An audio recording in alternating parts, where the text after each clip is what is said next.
Ay, pero wag ah. Oy ah. Bato, tatagan mo, magpakatatag ka. Hihimas ka pa ng Rhea. Itong kawawa din, no? Hindi ko na alam kung ako nasa lagay din ng mga magpapayo sa'yo. Mahihirap Over the whereabouts of Senator Bato de la Rosa. Ay, meron po. Wag na to. Grabe oh, kawawa din si Bato. Ako naawa din talaga ako kay Bato, kawawa din eh. Wala, kung kayo ba, ano may papayo nyo kay Bato? Magpaano? Ha? De, joke lang. Joke lang! Pangit yun ha, Bato ha.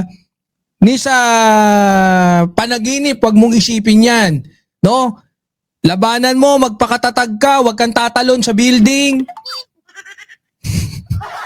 Wag kang tatalon sa bangin. Yung lubid, pag tinawag ka niyan na parang, Bato, gusto kitang i-embrace. Ha? Wag kang lalapit. Ha? Wag kang tatagan mo, magpakatatag ka. I think it's about time para ilapit mo ulit yung sarili mo. Kay Kibuloy. Hindi, seryosong payo ha. Ilapit mo ang sarili mo ulit kay Kibuloy. Yan, maganda. Anyways, ilan na yung topic natin? May pa-bonus na lang tayo. Ito po, ang dami pa siya nung kay Bato. Kaya lang nakakatawa talaga si Bato. Asa na yung natin?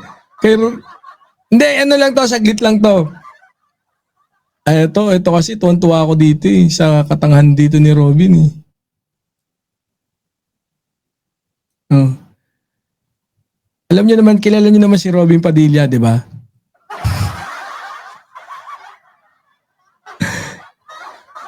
Anong sabi dito? Ito. Naku, hindi natin malalakihan ba natin to? Hindi malalakihan. Pero ang sabi kasi dito, eto kasi, no, kamakailan, na-topic din natin to kahapon, no, kung saan etong si Guanzon ay pinagtatanggol ni Bato, ni Robin. Pero pala, bago tayo, mamaya na tayo magbatian ha. Doon sa mga bago tayo magtapos. Saglitin lang natin tong kay Robin Padilla. Ayan welcome dito sa Birahan PH. Siyempre, proceed na tayo dito sa susunod nating topic. Ano sabi rito ni Robin Padilla? Kamakailan, prior to this, para meron tayong konting, premise, no? Ang, sabi dito, si Bato, patron tao, nakikita ko kasi in time eh.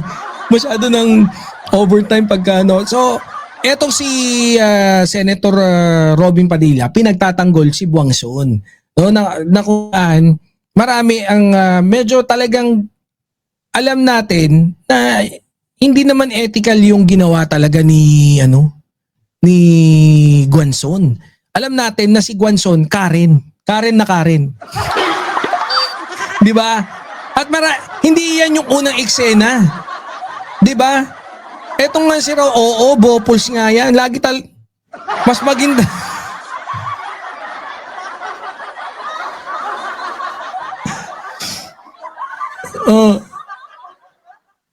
Dapat talaga magpakita ka na lang ng ethics. Hindi, ito. Ngayon, marami nag-post na kung saan dati, etong si Guangzon, binabanatan si Robin. Pero, eto, punahan muna natin ha. Sabi rito ni Guangzon, nilalabas nila ang statement ko kay Senator. Senator na! Senator na ngayon? Ano ba kasi sabi niya? Hindi ko iboboto si Robin Padilla. Maawa kayo sa Pilipinas. Bobo yan. Hindi, hanggang doon lang sa maawa kayo sa Pilipinas. Ako na nagdagdag ng bobo yan. Bobo ka naman talaga, Robin. Huwag ka mag-alala. Totoo yun. Pinagtatanggol mo, binabanatan ka. Ito, palusot niya. Nilalabas nila ang statement ko kay Senator Robin matapos niya akong ipagtanggol. Ayop. totoo naman, hindi ko siya binoto nung 2022 election at ginawan ko pa ng meme na parang lasing na kanta niya yung Wonderful. Pero pasok pa rin siya sa Senado. Anong magagawa ko? At nag-number 1 pa. Nga, tumaas ulit kilay ko na hawakan niya ang constitutional amendments. Di naman siya abogado. Yun, patay ka, Robin. Ito, binabanatan ko. Banatan mo rin. Huwag kang papayag. Ano sabi naman ni Robin dito? Pares kasi kayo mga tanga eh. Sabi, hindi ko na makailanman, sabi ni Robin, nangananteteng, parang inasinan mo yung sugat. No? Imbis na himurin mo, dila-dilaan mo, inak ng teteng. Ano sabi? Hindi ko po kailanman pinipersonal ang mga banat sa akin ng kahit na sino dahil opinion nila yon. Wag lang tungkol sa Islam. Yun pa rin.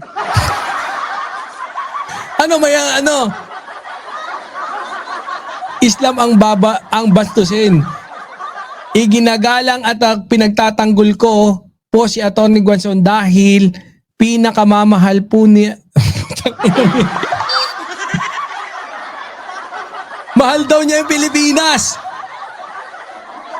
Hindi ko rin sukatan ang pagiging kakulay. Puta, ang topic dito, bobo ka daw.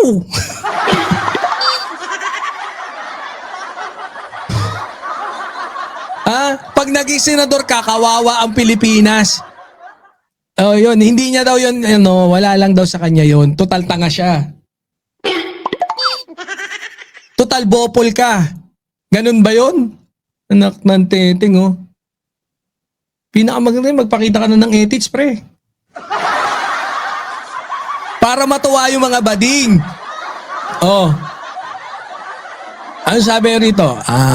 Magandang gabi po, no? At sa akin pong gustong sabihin sa mga kababayan natin, hindi ko po kailanman pinipersonal ang mga banat sa atin ng kahit sino na dahil opinion gag.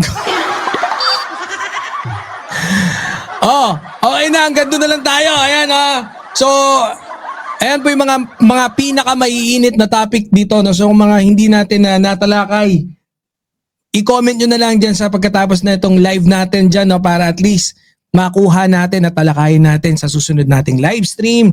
Maraming salamat po, no, sa inyong pagsubaybay. No? Kanina umabot tayo ng 100. At asan na yan natin? Maraming salamat po, no, sa inyong patuloy na pagtangkilik ng Birahan PH. Ayan, syempre asa na. Batiin natin. Nakita ko kanina dyan si Ma'am Angel Ran. Press 1, batian muna tayo. Bukas. So, press 1 para batian, tapos larga na tayo. Maraming salamat dun sa patuloy na sumusubaybay dito sa ating Birahan PH, no? Thank you. Patuloy niyo po kaming suportahan para lumakas po ang boses ng Birahan PH. Isa po kami siyempre sa mga sumusuporta sa administrasyon. At siyempre, nandiyan po si Boss Takeru, si Tolnyolo, si Jake Magnus, si Boss M, siyempre yours truly, Banat Boy. Asan ba yung natin? Iba pala. So, syempre, batiin natin yung mga nag-press 1. Asan na? Andiyan si Boss Tattoo, si Ma'am Viola ng Siresa Force, si Ma'am Angel Ran, si Ma'am Alaga 143, si Boss Jojo ng Siresa Force, si Ma'am Elisa C, si Ma'am Annalyn ng Siresa Force, si Boss Florence Florido, si Ma'am Mary Cachola, si Boss Fido Dido, hindi ko pala nabati kahapon, si Ma'am Susan, si Boss White Tiger, si Ma'am Regina, Si Ma'am Luisa Macmellon, syempre. Oh, ay, Ma'am Luisa. Si Ma'am Annalyn, si Boss Jojo, si Ate Tiger, syempre. Si Nanay Carmen, oh, ay Nanay Carmen. Oh. Nasa background lang, sa background. Oy, mag-live ka na. Oy, sabihin ko nga kay Boss M. Naghahanap kami ng Chika Bebe na magla-live. Sabihin ko nga, tama. Ayan, si Ma'am Angel. Isali na natin yan sa Birahan PH. Ha? Oo, di sa TikTok. Dito ka na rin sa YouTube ngayon. Ha? Ako magmamanage sa'yo. Oh, yan ha. Welcome natin sa Birahan PH. Kukuha na lang ng schedule eh.